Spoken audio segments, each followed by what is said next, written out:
Monsieur Dumaine. Oui.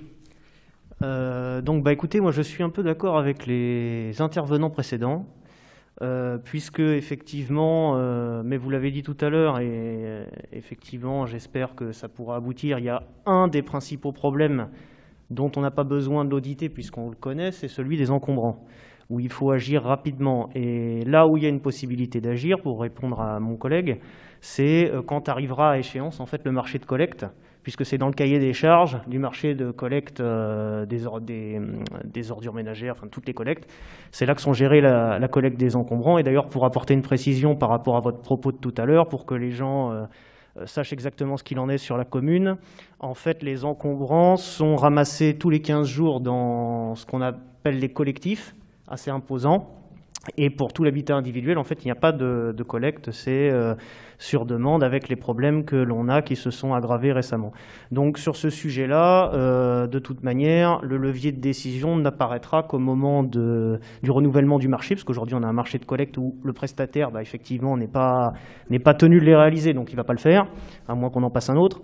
Mais au prochain marché de collecte, il est tout à fait possible, je pense, au niveau de l'EPT, de signifier que la volonté de la ville d'Athis-Mons est de passer à ce système et puis qu'on voit le marché en fonction. D'ailleurs, ça pourrait être l'occasion, puisqu'à l'époque où le marché avait été passé, nous n'étions pas encore constitués au sein de l'EPT, nous étions encore les portes de l'Essonne de mémoire.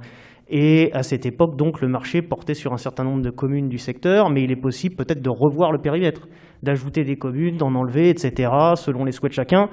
Ce qui permettrait, même si malheureusement ça n'a pas toujours été vérifié dans tous les cas, qu'en augmentant peut-être le nombre de communes couvertes par le même marché de ramassage, on puisse avoir des économies d'échelle avec des prix tirés vers le bas.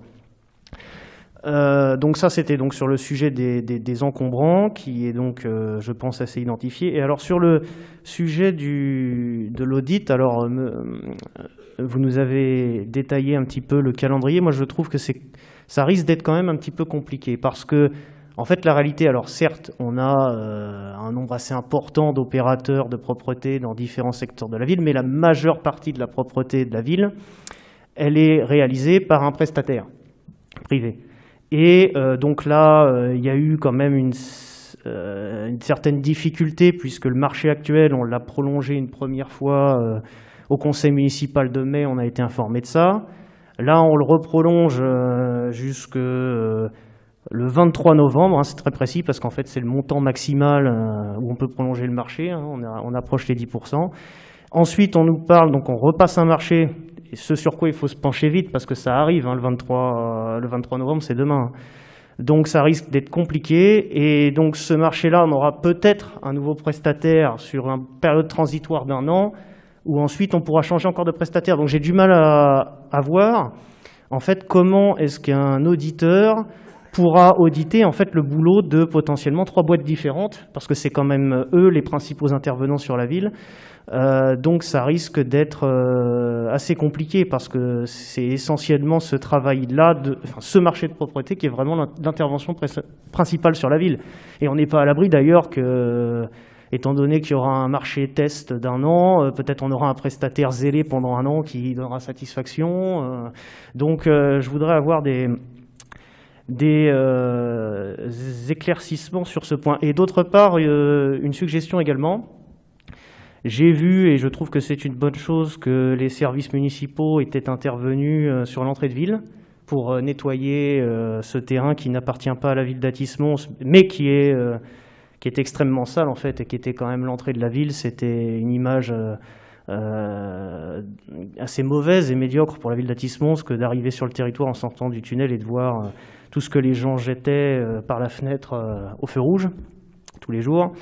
Donc vous avez fait intervenir les services municipaux, c'est une chose, mais moi ce que je vous suggérerais, c'est plutôt dans ce cadre où l'on exécute en fait des prestations qui ne sont pas la compétence en fait de la ville d'Athis-Mons, de faire intervenir une société, ce qui nous permet ensuite de produire la facture devant les instances qui auraient dû entretenir ce terrain. Parce que là aujourd'hui, bon, chiffrer l'intervention de la mairie, c'est plus compliqué. Le mieux, c'est de venir avec la facture d'un prestataire. Et pourquoi pas, si l'on est volontariste, de leur demander éventuellement de la régler, puisque c'est eux qui auraient dû pourvoir à l'entretien de ce terrain.